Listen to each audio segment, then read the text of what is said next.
everyone, and hello Caroline. Thank you so much for joining me today for the latest patient perspectives as we take a look at the impact that genomics is having within patient lives. Today we are joined by a patient advocate, Caroline. So if you could just introduce yourself and tell us a little bit about what you do as well.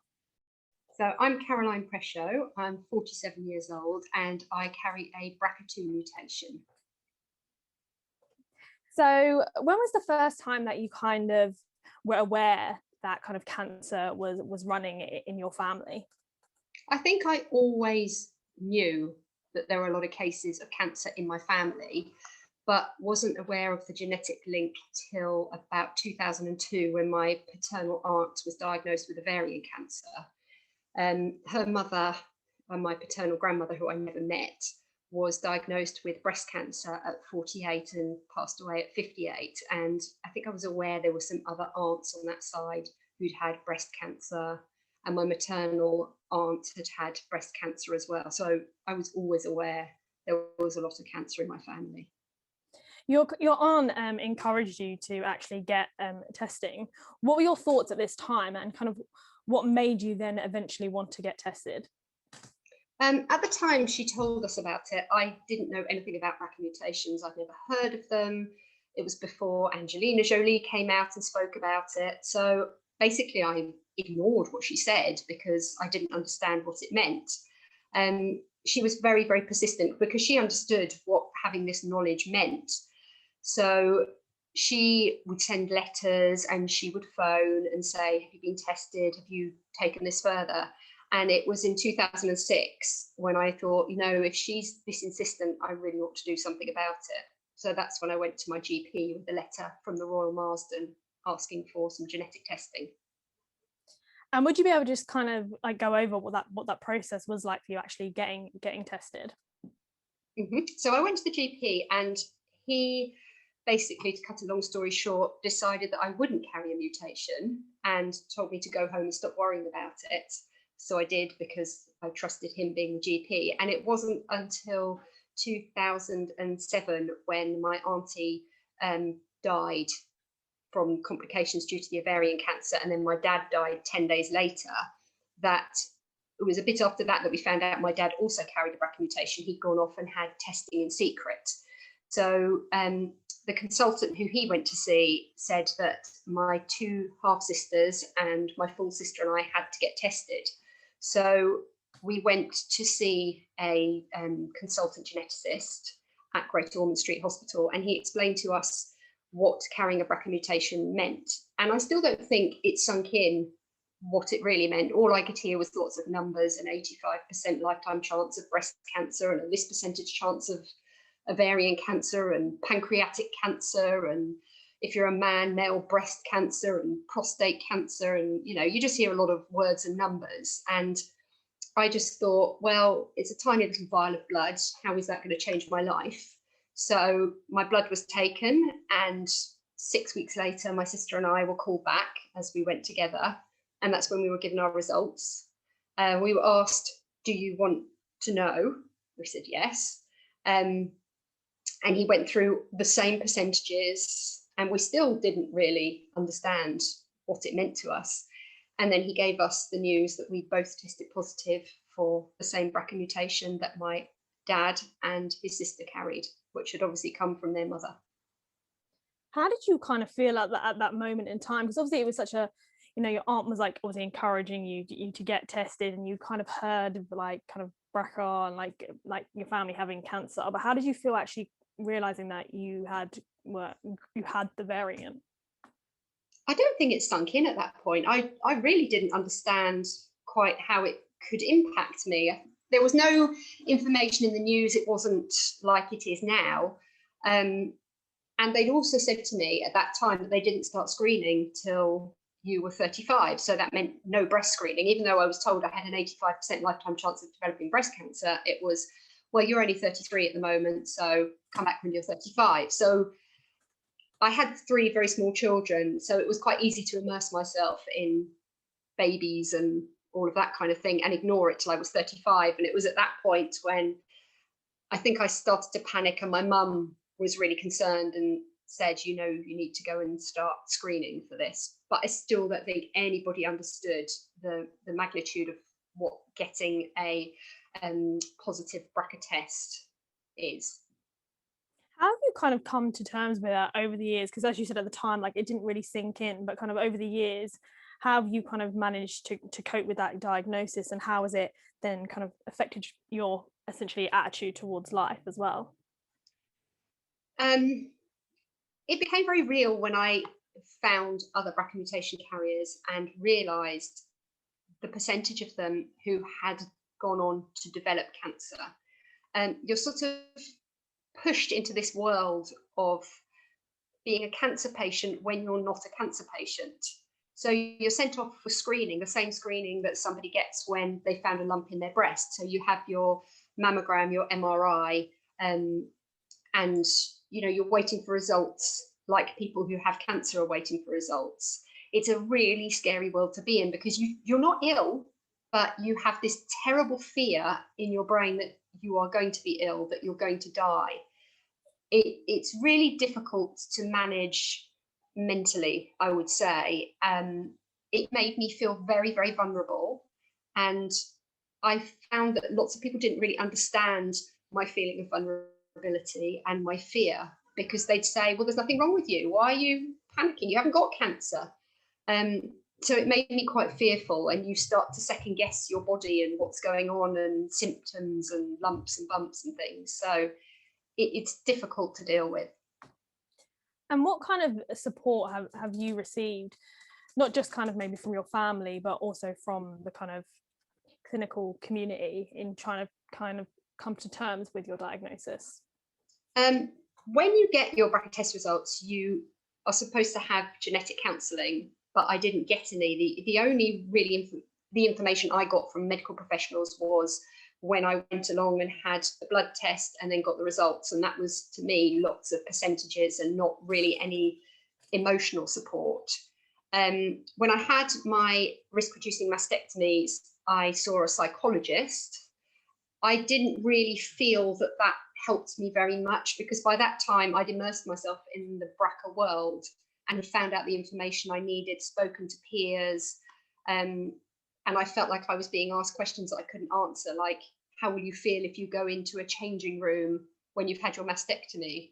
I don't know. I mean, so there wasn't really any support then. Now it's a very different picture, because there's much more genetic counselling, and there are support groups, there are charities who will support you, and obviously with Angelina Jolie coming out and doing the work she's done to raise awareness, I think people feel less alone and maybe less vulnerable.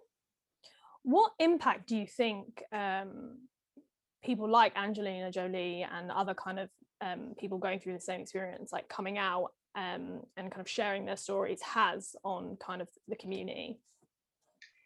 It really depends. There are lots of people who really respect her, and a lot of people who just don't like her and don't feel that she's helped at all.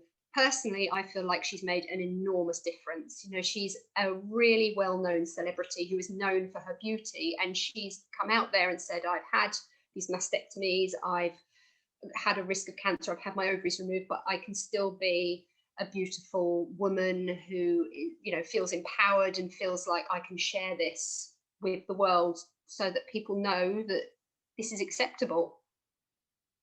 What are some obviously you mentioned that some people don't like her. Is that they don't like her as an actress, or like what is it about the kind of her coming out that people in the community have said I think a lot of people felt like she was so privileged. You know, she had the doctors who would do whatever she wanted, and she had the aftercare, and it's not always that way.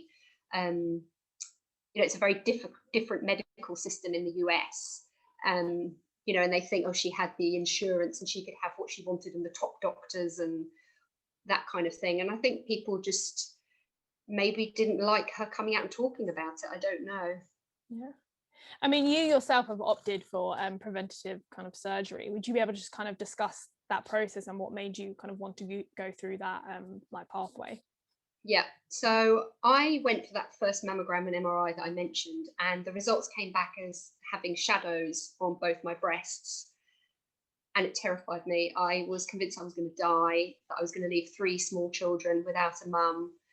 they said you have to come back for an ultrasound, and the few days that I had to wait for that ultrasound felt like a lifetime of panic, and a feeling that I couldn't go through that every year, because every year I'd think, I go for this mammograms, MRI, maybe it's clear that day. What if in 3 weeks' time something's growing and I'm not back for 6 months? And by the time I go back, I've got some tumour that's incurable.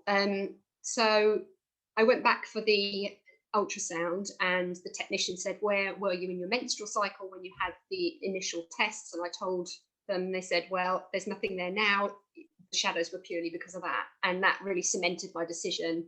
I thought, I'm going to have to get rid of them before they try and get rid of me, and it was going to be done on my terms, because I was going to have to get rid of them one way or the other. It was either when they were healthy and then I'd need no further treatment, or if I developed cancer, and then there would be potentially chemotherapy, radiotherapy, maybe no chance of reconstruction.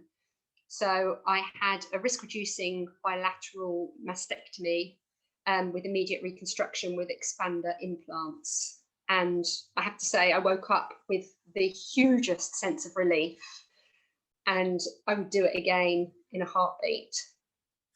The second surgery I had was to have a bilateral salpingo oophorectomy, which is the removal of both ovaries and fallopian tubes. That one frightened me, I'd say, more than the mastectomies, even though it's a smaller surgery in terms of the fact that it's a keyhole surgery. My ovaries, in my mind, defined me as a woman. They produced my hormones. I was scared that I'd wake up from the surgery a wrinkly, grumpy old prune, hot flushes and all of those kind of things. And it frightened me. I thought that would take away me as a woman. Breasts to me were skin. They'd fed 3 of my 4 children. It's fine, they'd done their job, and I could have reconstruction. But once you take away your hormones, it's very difficult to get that balance back. So that surgery was much harder for me, although I have to say, with the help of HRT, things have been fine. How do you kind of feel now? Because obviously these things, like, it's not just kind of a one-off surgery, like you're done. It's kind of like life, like long, and it kind of affects you, as you said, like that kind of surgery affects your hormones. And kind of how have you managed to cope with that over time and to this day? Well, for the ovaries, I take the HRT, which I'll now take till I'm 51. So 11 years of HRT, and having the lower estrogen has already taken its toll on my bones. So I already have osteopenia, which is the precursor to osteoporosis. So it's quite young to have that. And menopause does take its toll on your whole body. You have the odd hot flush, and you have the brain fog where I forget what I'm saying halfway through a sentence, or forget to turn up for things. So yeah, it does take its toll.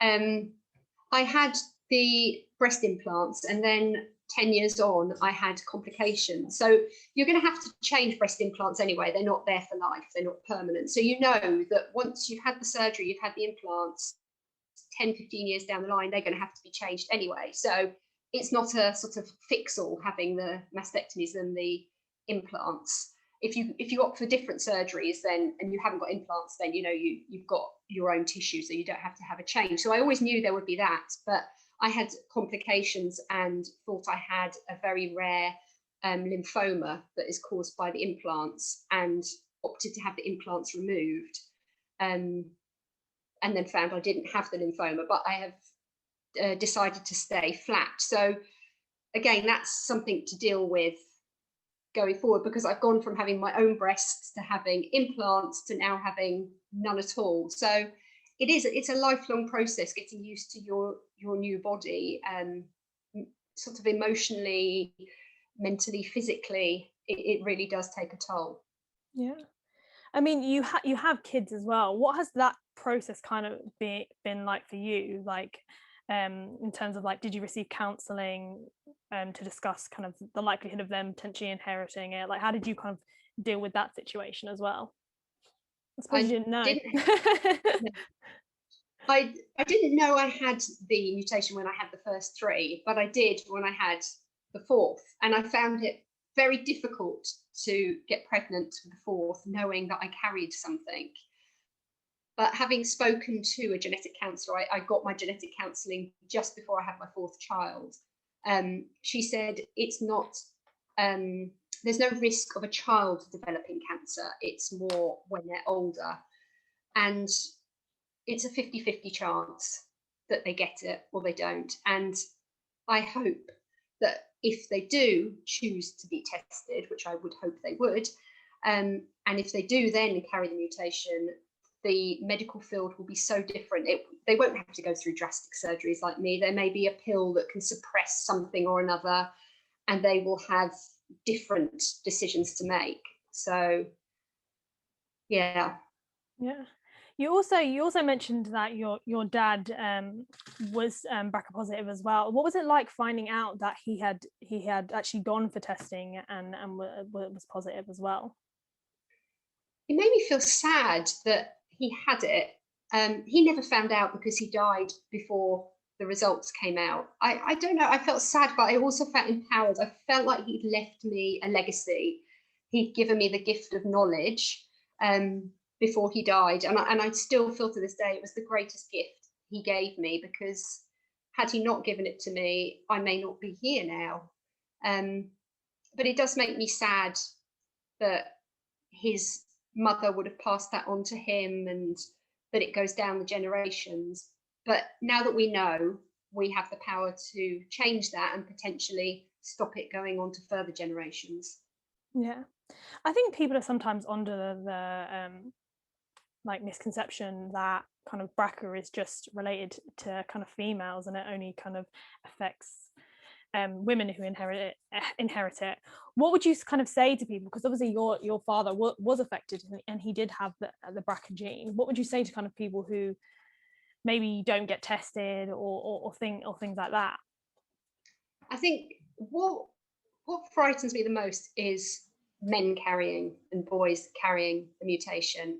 I'm always asked the same question, which is, oh, you've got girls, I bet you're really worried about them. And I say, yes, I am worried, but if they carry the mutation, I feel like they'll be proactive and they will know what they're looking for. I worry about the boys because men are notoriously they don't like to think about illnesses. You know, they don't go to the doctor unless something is falling off. They're not going to be checking their breasts because they're going to be at risk of male breast cancer if they carry the mutation. Also, prostate cancer. These are things that men don't talk about. They're taboo subjects. And I think if there is a BRCA gene mutation in your family, please encourage men to get tested, to be proactive about their health, to talk to their daughters, their sisters, everybody, work as a team and look after each other and make sure that everybody knows what it is they're looking for, what changes they need to look for, and not to be afraid of talking about them. Yeah, what do you think we could do, like as a society or as researchers or as like a media company, to kind of raise that awareness a bit more among men and kind of encourage them to kind of speak up a bit more about kind of their health and things like that? I think it's always good when celebrities talk about it, because it becomes less of a taboo. People come out and talk about prostate cancer, what effect it has, male breast cancer. So many men I've spoken to say, I didn't know men could get breast cancer, but men have breast tissue just like women. I think we need to be much more open in society to talking about the taboo subjects, the things that people find embarrassing. I just think we need to put it out there more. And yeah, it's really important that it's talked about. No, I definitely agree as well. I mean, you are the director of the BRCA Umbrella, and you also provide peer support for fellow kind of people with the BRCA mutation. What kind of made you want to start doing that, and kind of what has that support kind of provided you with, I suppose, as well? When I found out I carried the mutation and there was no support out there, I felt really alone, really vulnerable and very frightened. So I came across BRCA Umbrella and then subsequently took it over. But I met like-minded people people that understood that feeling of there's nothing actually wrong with me, but there might be something wrong with me, and that something might kill me. And being a peer supporter has allowed me to make sure that other people don't feel like I did, to be able to talk to them, listen to their fears, and tell them about my experiences and let them ask questions. You know, I will talk about anything they want to know. If it makes it less frightening for them, then I'm like an open book. What are the kind of future plans for you in terms of this kind of peer support and BRCA Umbrella itself? And could you just kind of tell people a little bit what BRCA Umbrella actually is as well? So peer support I do through Breast Cancer Now, and I will continue to do that. So it's either a phone service or an email service, and people are matched to trained volunteers who will be able to explain their experiences and answer questions. So that will carry on as it is. BRCA Umbrella has had a bit of a hiatus for a little while, but will be back to its full potential very soon. It's an online support forum for people who carry BRCA mutations or other mutations that have a risk of the same kind of cancers. So there are all sorts of other mutations that we cover. And it's basically, there's a chat forum, there's reconstruction photo gallery, there's all sorts on there. If people are wanting to join, then please come along. It may take me a while to approve you, but in the past it has been a really, really lively forum for people who carry BRCA mutations to meet other people and organise face-to-face meetups. We've had all sorts of things like that. I work with UCL to train medical students on the patient experience, so I go in and talk to them with another BRCA mutation carrier. So we really want to educate people. We work very closely with charities and with medical professionals to spread the word, and especially to talk about the patient experience, because often I think we're seen as not as a whole person, we're seen as a pair of breasts or a pair of ovaries. And it's really important for the medical professionals to know how things impact us emotionally and to see us as a whole person and how one thing impacts another. What advice would you kind of give to healthcare professionals and researchers as well who are working with BRCA positive patients? I think get to know what it will mean to a patient. Make sure you read their notes. The amount of times I've been into a consultation and asked, when was your last menstrual cycle? Could you be pregnant? And, you know, and I say, but I don't have any ovaries. It's difficult for a patient to deal with. I think just listen, answer questions. We're going to have a lot of questions. This is scary territory for us. And yes, there may be nothing wrong with us, but we may have watched our mother, our aunt, our father even, whoever, struggling with cancer, and we're frightened that that's going to be us. So take the time to listen, answer questions, and just understand that this is uncharted territory for us and we need support and information. What has been your proudest moment kind of being a part of this community and kind of sharing your story and getting your voice out there? Oh, there have been so many. Just talking about my experiences, I've been invited to speak in Colombia to medical professionals. I've been to wonderful conferences in the US. I think my favourite thing is a plaster cast of my original breasts is on display in the Medicines Gallery in the Science Museum as part of an exhibition on genetic testing. And that made me very proud, because although it's something very personal to me, I just wanted to show people what it was that I was losing, but what I was gaining from that loss. Yeah. What would you kind of say, what would be the one message that you would give to other kind of BRCA positive people, or people who have family members who are affected by breast cancer and ovarian cancer as well? If you find out you've got a BRCA mutation, you're not alone. There is now a huge community worldwide who are the most welcoming people, and we understand. We know that you're feeling scared, and we know that maybe you don't have a diagnosis of anything, but you're frightened that you might. Just reach out. We're there, and also for family members, because it's frightening for them as well, frightening for children. Just talk to your peers and they can share their experiences with you, which hopefully should make your journey less scary. Thank you so much for joining me today, Caroline. It's been really great talking to you, and I really hope that this kind of interview encourages other people to come out and kind of seek help and get that support as well. So thank you so much. Thank you.